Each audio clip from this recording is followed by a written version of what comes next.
This was a decades-long post-World War II conflict between the US and Soviet Union. The Cold War. Well, you have to phrase your response in the form of a question, like Jeopardy. What is jeopardy? Now you've got it.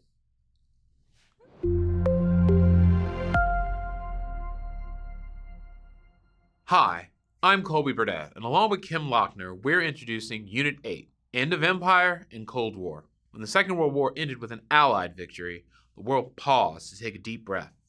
By September 1945, the authoritarian Axis powers were defeated by an international coalition led by the United States and the Soviet Union. Peace was restored, and the victorious powers wanted to create a new international forum to avoid future conflicts. They called it the United Nations. Many people had supported the war, believing it was a fight to protect important values like national and individual sovereignty.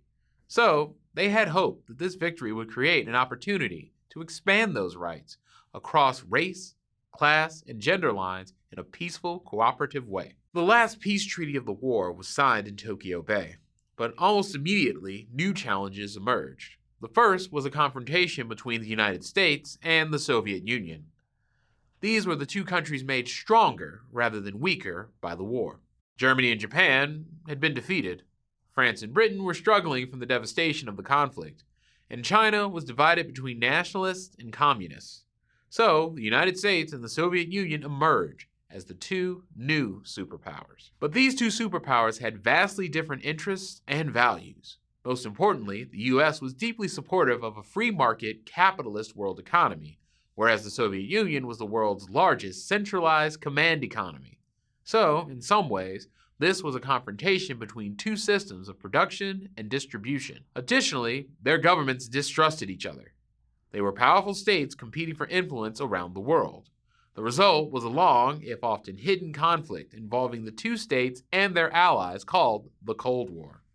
The Cold War simmered around the world from the end of World War II to the late 1980s. The Cold War had a global reach for another reason. The world was already turned on its head by decolonization. You see, the people of the colonies wondered why they too shouldn't benefit from the struggle for freedom and national sovereignty.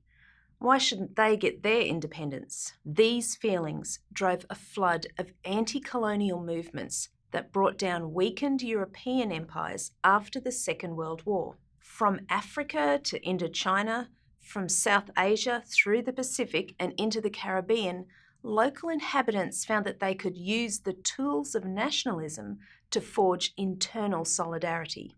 Colonial subjects created new political communities, then won independence from their imperial rulers. Both the United States and the Soviet Union saw these movements as opportunities in their struggle against each other.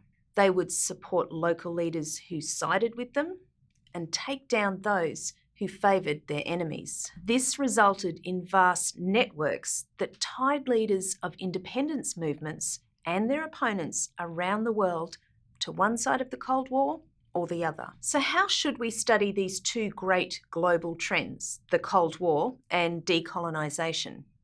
Usually they form separate chapters in a textbook, but in this unit, we will study them as intertwined episodes in history.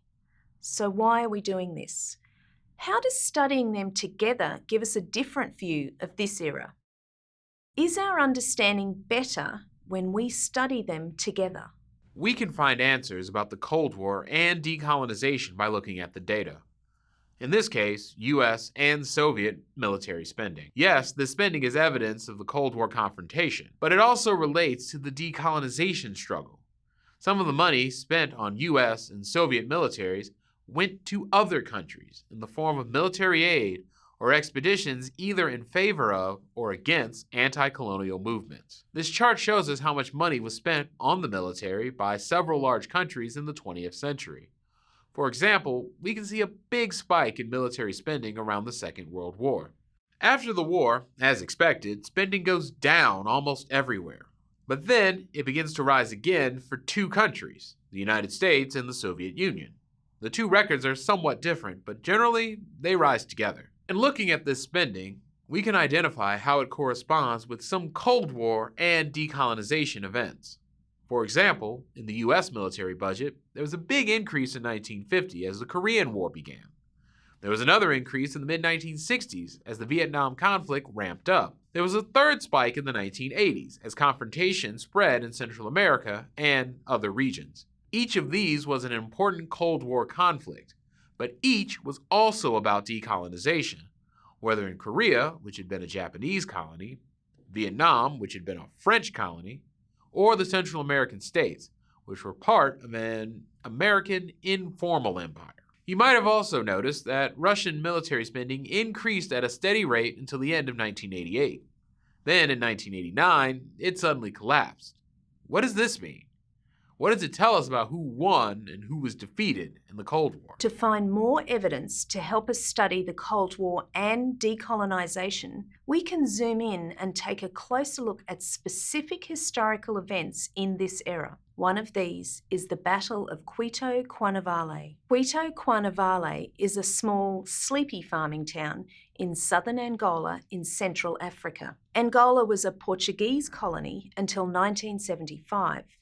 At that time, anti-colonial movements successfully ended Portugal's overseas empire. A socialist party led the new government of Angola. This party aligned with the Soviet Union, who had helped fund the Angolan struggle against the Portuguese. In reply, the United States and its allies, including the government of South Africa, supported an Angolan rebel group called UNITA. Throughout the 1970s, the Angolan government was backed by Soviet advisors and volunteers from other communist countries, such as Cuba.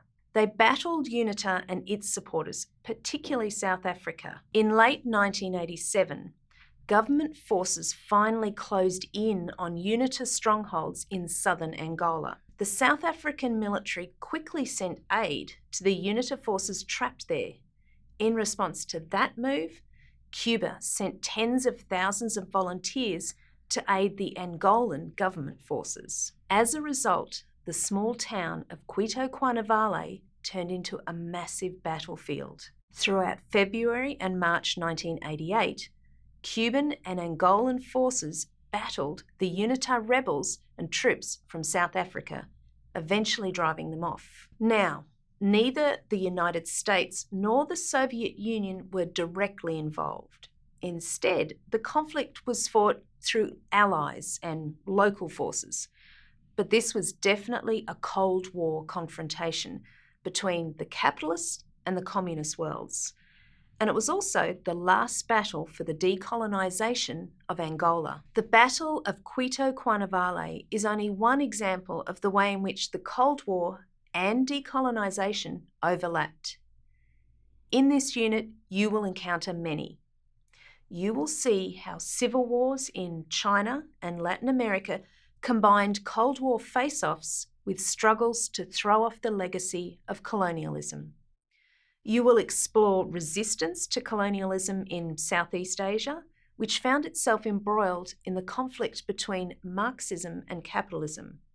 This, in turn, drew the United States into a war in Vietnam. You will see how anti-colonial leaders in India, Indonesia, and the Middle East navigated between the two superpowers in order to successfully achieve their own independence.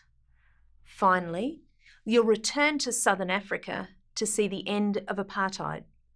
This struggle was the final political liberation in Africa and also one of the last Cold War political settlements. You know what's really consistent about the world from 1750 until now? No, what's that? Nothing. Not one thing.